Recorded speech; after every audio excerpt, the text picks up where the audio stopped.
In February of 1995, families on Pemba Island began carrying their bedding out of their own houses. They did not go to the beach or to the fields or to a neighbor's veranda for comfort. They gathered in bare yards beneath the palms, arranged themselves around open fires, and tried to stay awake until dawn.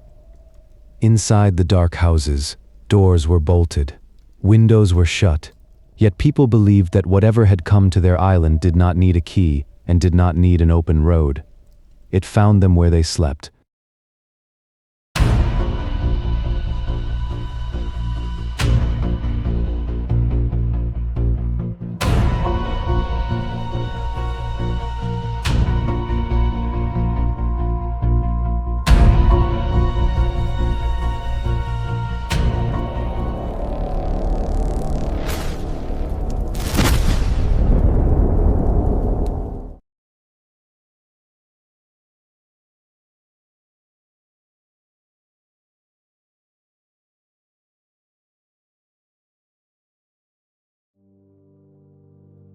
Pemba lies in the Indian Ocean, off the coast of Tanzania. It is the quieter of Zanzibar's two main islands, a green place of clove groves, fruit trees, small farms and villages threaded together by narrow roads. The air carries salt from the coast, damp earth from the interior, and in season the sharp sweetness of spice drying in the sun. After daylight, life moves through markets, harbor towns, mosques, fields, and family compounds. At night, the island changes character. The roads beyond the settlements lose their edges. Palm leaves strike together above the roofs. In the deeper countryside, a lamp burning in one window can seem very far from the next. For generations, the people of the Swahili coast had spoken of spirits which could cross the boundary between the visible world and the hidden one. They were not always described in the same way. Some were linked to a place, some to a family, some to the sea, the forest, or a neglected stretch of ground. But in 1995, fear settled on Pemba in a form that was said to move from house to house. The first reports came from the south of the island, around Makwani, during the opening week of Ramadan. The evenings had begun as they always did. Food was prepared before the fast. Children were brought indoors. Lamps were turned low. Then, once the houses were quiet, people began waking to a presence they could neither see clearly nor drive away. Some felt an immense weight settle across their chest and ribs, as though a hand had pressed the air from their lungs. Some could hear the frightened movement of relatives close by, yet found that their own voices would not rise. Others spoke afterwards of a foul smell remaining in a room long after the terror had passed, a smell that did not belong to cooking fires, animals, or the wet ground outside. The details changed from one home to another. The effect did not. Bedrooms, which had always been the most private rooms in a house, no longer felt secure. At first, the fear was contained within families. A person might wake before dawn, shaken and unable to explain what had happened. A mother would listen. A brother would search the yard. Someone would check the latch, the roofline, and the narrow space behind the house where rainwater collected. There was usually nothing there. That absence made the nights worse. A thief could be confronted.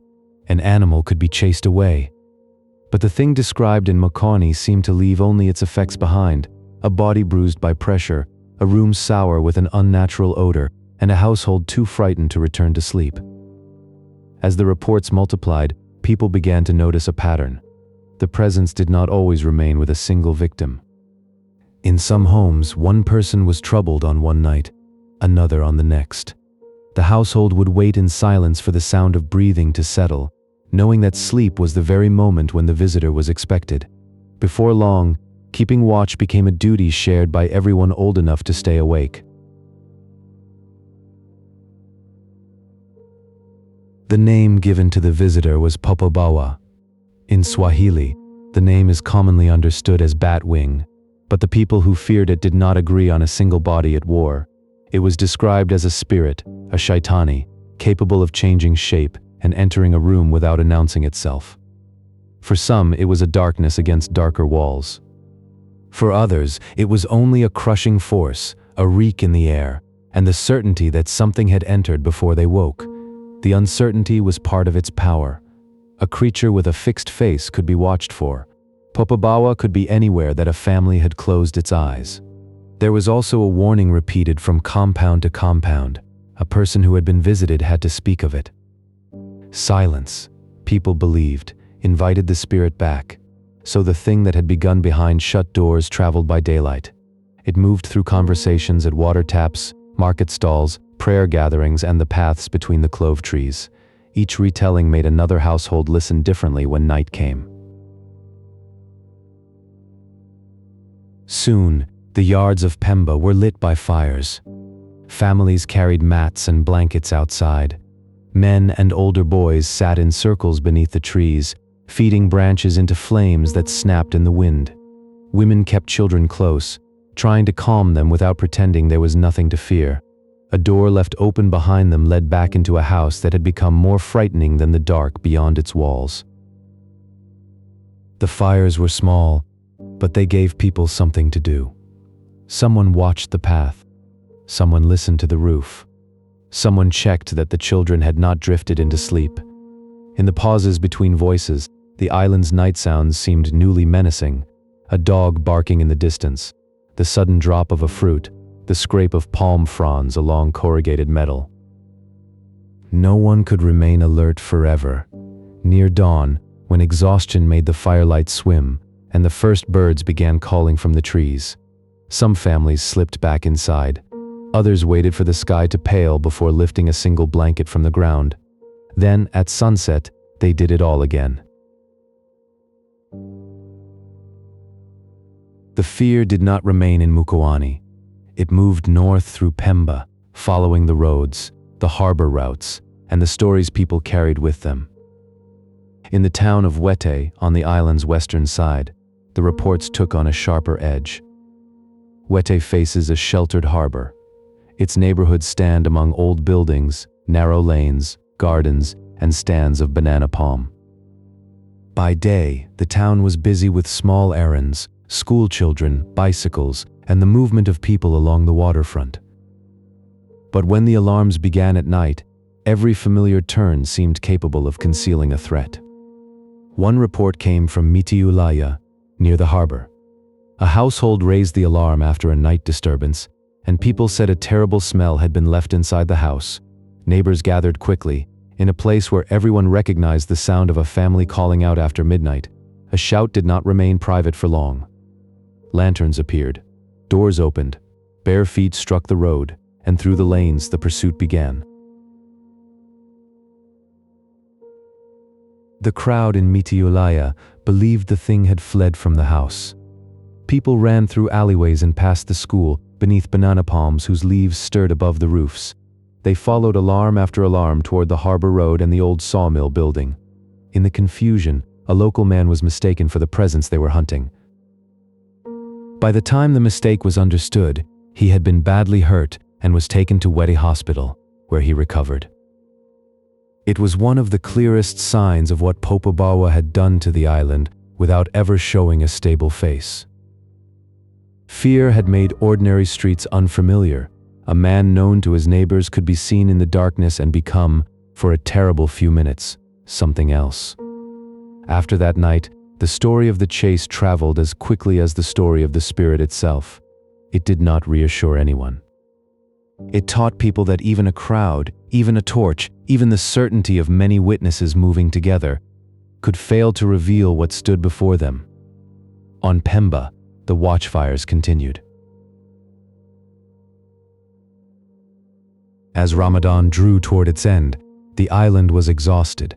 The reports had not produced one scene everyone could agree upon. Instead, there were fragments, a pressure on the ribs, a person unable to cry out, a room filled with an unbearable smell, relatives seated outside until morning with the fire guttering between them. But those fragments were enough. They gave Popobawa a place in the minds of people who had never met, and a route across an island it was never seen crossing. Some households looked to familiar spiritual protections. Some people fell into trance as alarms were raised, while others said their own guardian spirits had resisted the intruder. Most did what fear has always made families do. They stayed close.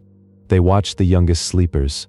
They left a light burning, they kept talking, because silence had come to feel like an invitation. By late March, the first wave on Pemba had begun to loosen.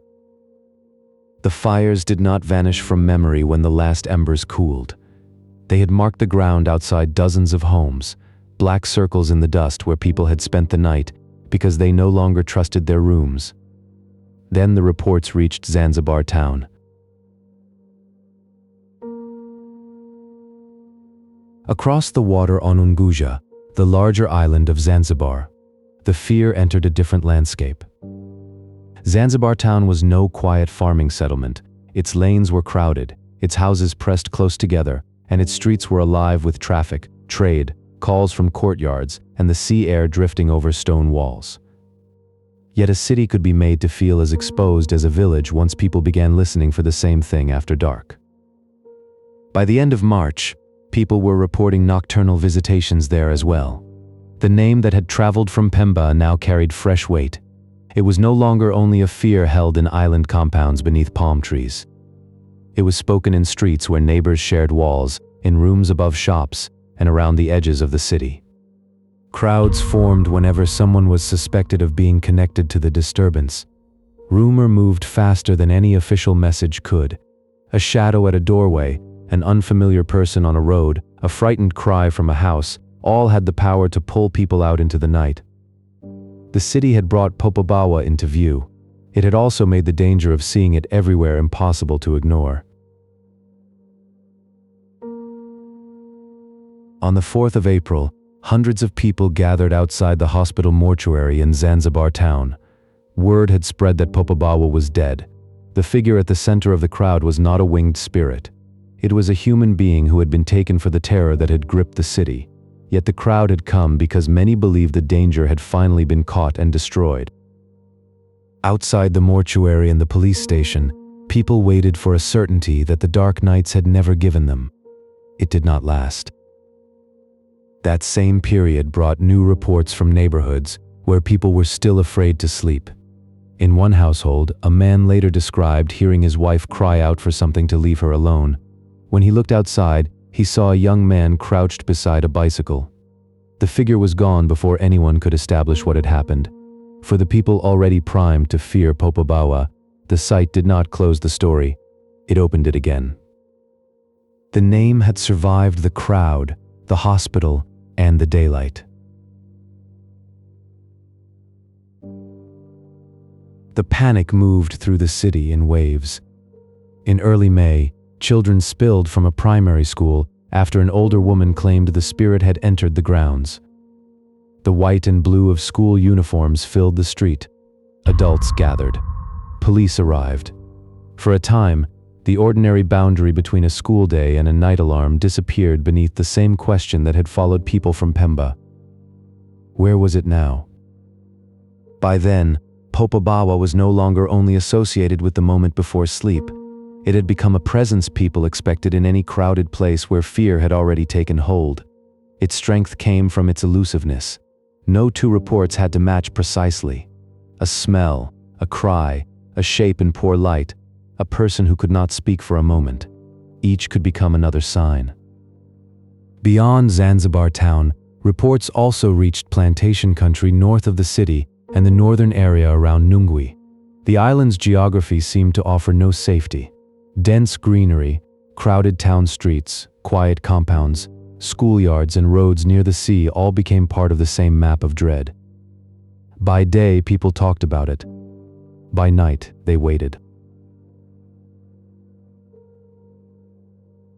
What made the fears so difficult to escape was that it offered no reliable defense.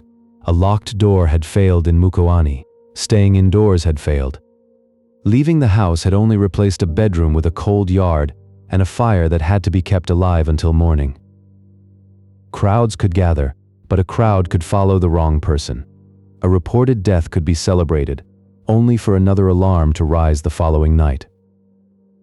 For families who had felt a weight on their bodies or smelled the foul trace left in a room.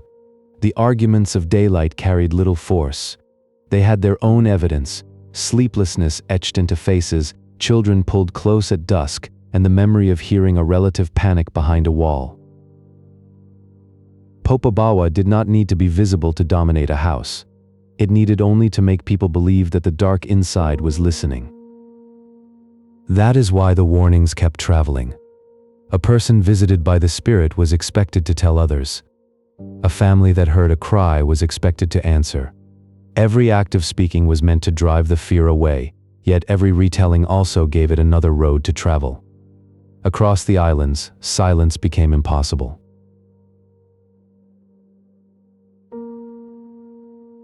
By early May, the intensity of the outbreak began to fade. There was no final confrontation beside a fire. No single witness stepped forward with an explanation that emptied the houses of fear. The crowds thinned.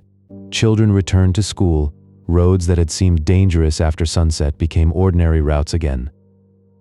In Pemba, families stopped carrying their bedding into the yards. But an ending is not the same as an erasure. The people who had stayed awake through those weeks still knew how the night had sounded when every small noise became a warning. They knew the smell that had sent a household running from a room. They knew the helplessness of hearing fear in another person's voice and finding nothing in the doorway when they arrived. And they knew what had happened when the search for something unseen turned against the living. Popobawa had left no body that could settle the matter. It left rooms, roads, fires, and crowds altered by the possibility that an invisible visitor had passed through them.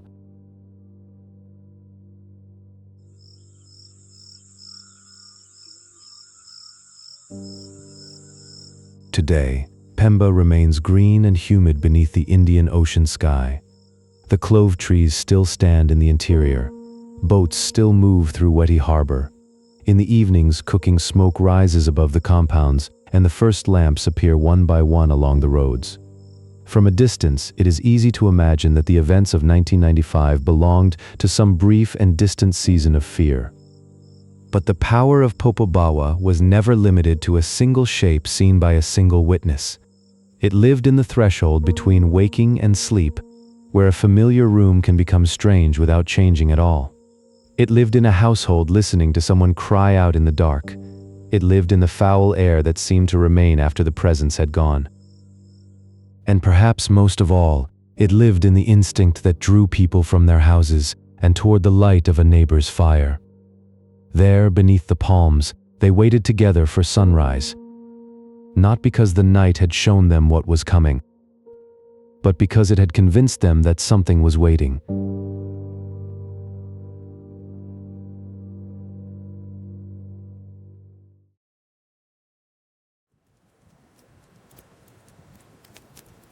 For more true stories and chilling encounters, subscribe to Stories After Dark. We will be here when you return. Until next time.